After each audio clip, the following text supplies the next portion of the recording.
Distinguished guests, the President of the United States, accompanied by His Eminence, Archbishop Elpidiaforos of America.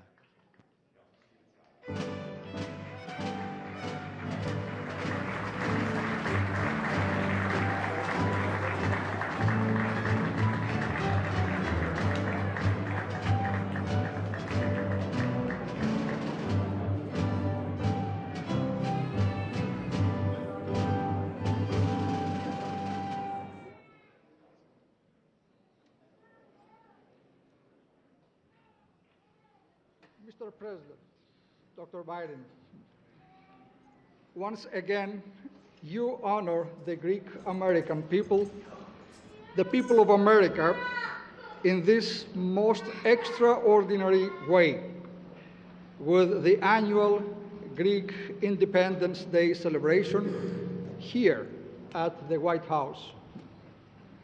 As ever, we are humbled by the prestige of this celebration. And on behalf of all, I thank you for continuing this wonderful tradition that recognizes the Hellenic roots of democracy.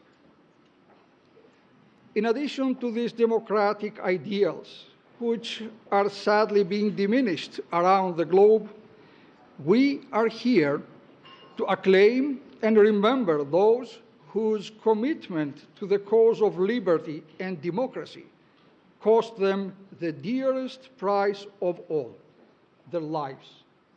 And these people are the immortal heroes of 1821, who, like those of 1776, and those of every generation who have been willing to lay so costly a sacrifice upon the altar of freedom, we say eternal memory. We say αιωνία η μνήμη to all our brave warriors for peace and justice. Mr. President, you have been long time a close and trusted friend of the Greek American family, and we consider you to be one of our very own. Even from those very early years in Wilmington. That's right. But you are so much more than our beloved friend. As president of our great country, you have led the world in championing freedom and the sovereignty of nations. You continue to be the leading advocate for the cause of our Ukrainian brothers and sisters.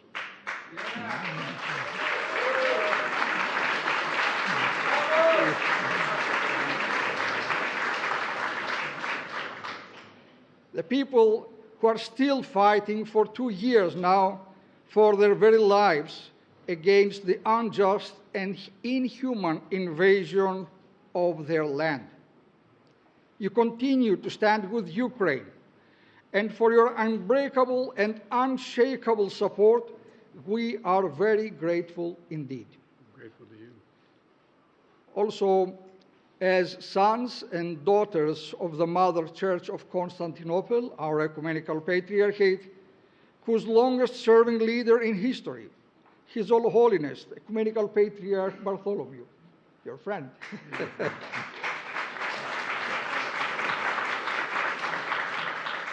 Mr. President, your friend, His All Holiness, counting on you as a beloved friend.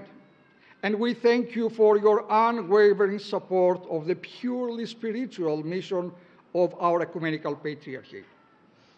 Mr. President, we thank you for your commitment to Greece and to Cyprus, and for a just and peaceful solution to this island nation that has been scarred by the violent invasion and forced division for half a century this year, and for a solution that will abide by the international law and a rules-based international order. We are on your side, Mr. President, just as you are on the side of democracy and liberty. May God bless you, Mr. President, together with the First Lady, your family, and our nation's armed forces, with health, long life, his abiding grace, and his invincible strength. Long live America, long live the Greek people. Ζήτω η Αμερική, ζήτω το ελληνικό έθνος.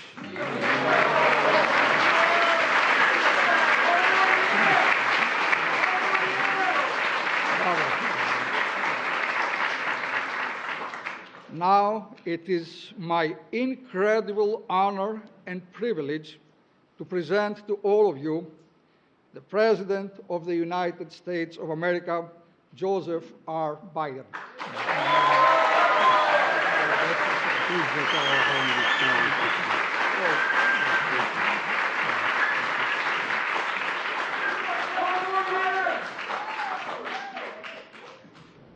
Well, Your Eminence, thank you very much. I should start by saying the only reason I'm able to stand here is because of the Greek community.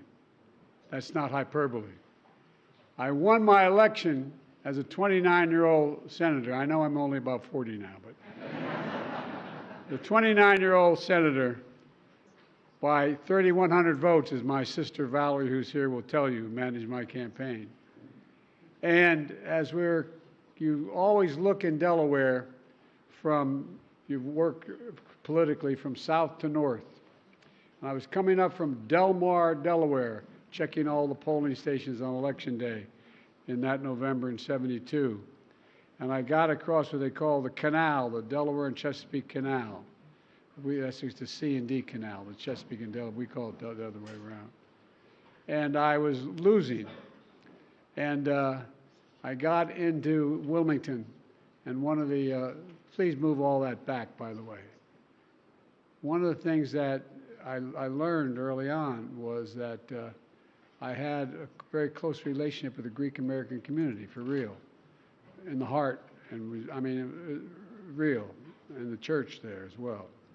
And I think if there were, I forget the exact number of votes, but I think every Greek American in Delaware voted for me because they, no. By the way, as some of the Delawareans will tell you, that's where I acquired a nickname I'm very proud of. I am Joe Bidenopoulos. That's a nickname I got.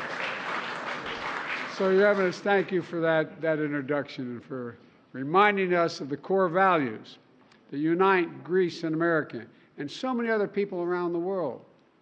Welcome to the White House, everybody. This is your house, and you're one of the reasons why, as I say, I'm here and why this house is here.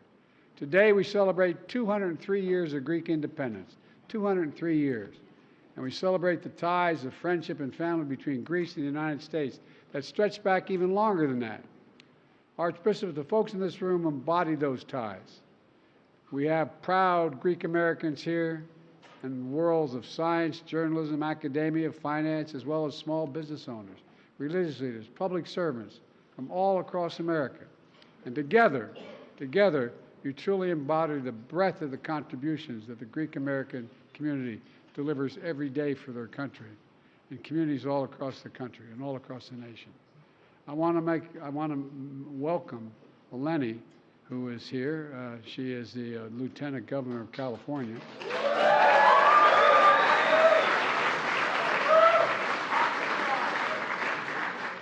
But before that, she was an ambassador in the Obama-Biden administration. And she took, anybody who could take care of Hungary in those days can handle anything. But you've been a great friend for many years, and I thank you. And welcome to the ambassadors from Greece and Cyprus who are here. Raise your hand, guys. I don't know where you are out there. There you are. Thank you. As well as the United States ambassador to Greece, an old friend of mine. I asked him to be the ambassador. I hope he forgives me, but he's doing a great job. George Tunis. George Tunis, where are you? There you are, George. If you allow me to name a few additional friends here today. Now look, I went to the University of Delaware. Everybody tells me the great schools they went to. All my kids went to Penn and Georgetown, all these other. They didn't go to the really great school. I went to the University of Delaware. And the president of the University of Delaware happens to be a Greek American, standing right in front of me here. President of the University of Delaware, Dennis Asanas. And Eleni, who is really the president, I think, his wife. Mr. President, you're making me very proud and the university very proud. And look, I see some old friends out there. Andy and Mike Manitos. Guys, you go back a long way with me. You're one of the reasons why I'm here, for real. This is not hyperbole. I'm not exaggerating any of this. It's the reason why I got here. And by the way, although he's not here today, I just got off the phone with an old friend of mine celebrating his birthday elsewhere with his grandchildren. My friend, Father Alex. He sends all his love. And he is my friend. From the Greek Orthodox Archdiocese of America. And by the way, and he and I have traveled the country and the world together, including in Greece, and on more than one occasion, I visited His All Holiness Ecumenical Patriarch Bartholomew, who is a great, great friend and a great, great man. Remember, he's having a little trouble being held in another country. We made it clear that if he wasn't taken care of quickly, we may have a problem with the United States. And 2 years ago, I was very proud to give Father Alex, by the way, the Presidential Medal of Freedom. You know,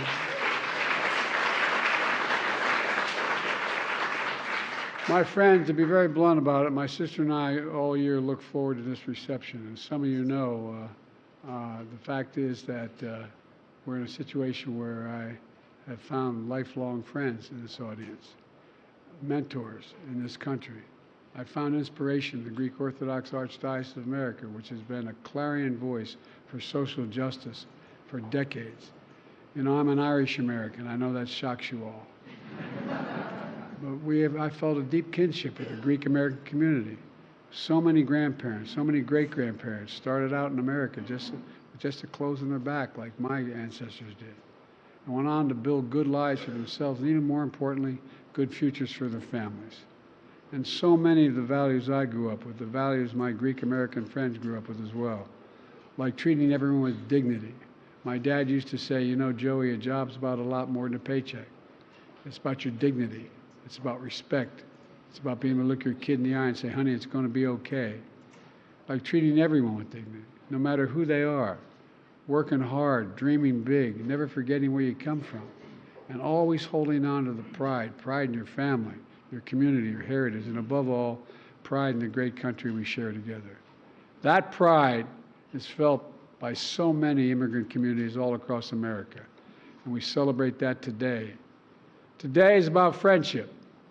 Aristotle said, a friend is a single soul dwelling in two bodies. A friend is a single soul dwelling in two bodies. And that's what we are. We're friends. To me, that captures the relationship between Greece and the United States. I believe the soul is the breath, the life, the essence of who we are. The soul is what makes us, us, in my view. America is the only country on earth built on an idea. Every other country is based on ethnicity, geography, religion, and other attributes. But America is based on a simple idea, for real. We're not based on geography, we're based on an idea. We hold these truths to be self-evident, that all men and women are created equal, endowed by their Creator with certain inalienable rights, etc. You know, that we're all entitled to be treated with decency, dignity, respect throughout our lives. And democracy must always be defended because it's the vehicle that allows it all to happen, makes all this possible. And you all know where that idea came from, democracy, where it was born. In Greece, a millennia ago, where some of the greatest thinkers in world history conceived the notion of we the people. That's where it came from, we the people. Demos and democracy can and should control our own destiny. In my view, it's the precious gift that Greece has given the world. And that gift can give rise to our nation and gave rise to it. America's founding fathers studied ancient Greek thinkers and leaders. Our revolution in 1776 was inspired, literally, not figuratively, inspired by their ideas. I know we always say this, but I wonder whether we really fully, totally appreciate what it was. 45 years after that, Greek patriots fought for their own independence, galvanized by America's quest for liberty. And that's why the anniversary of Greece's independence is a special day in America as well. Our nations are connected. We have shared values, shared aspirations, and shared belief in all that is possible. I was once asked by Xi Jinping, and I traveled 17,000 miles with him in Tibet. I was on the Tibetan Plateau, and he looked at me and he said to me, "Can you define America?" And I could say the same thing if he asked me to define Greece. I said, "Yes, one word." And I mean it sincerely. It's recorded. I said one word: possibilities. Possibilities. We believe anything's possible. When we, the people, come together for the common good, the bonds between us are rooted in our history, but they're very much alive today. In this very room, together we're keeping those bonds alive. The people of Greece, the people of the United States, did not just inherit democracy. We have to be its defenders. It has to be every generation championed. We must be its champion. And that's as important today as it's ever been, and that's not hyperbole. So I want to thank you all for being here to celebrate liberty. I want to thank you for your commitment, making it real in our time. The ideals that sparked our two nations' struggle for independence more than 200 years ago. And may both Greece and the United States continue to lift high the lamp of democracy so we can always serve as the beacon of hope to the world. So folks, happy Greek Independence Day and welcome to your house. Thank you. Thank you.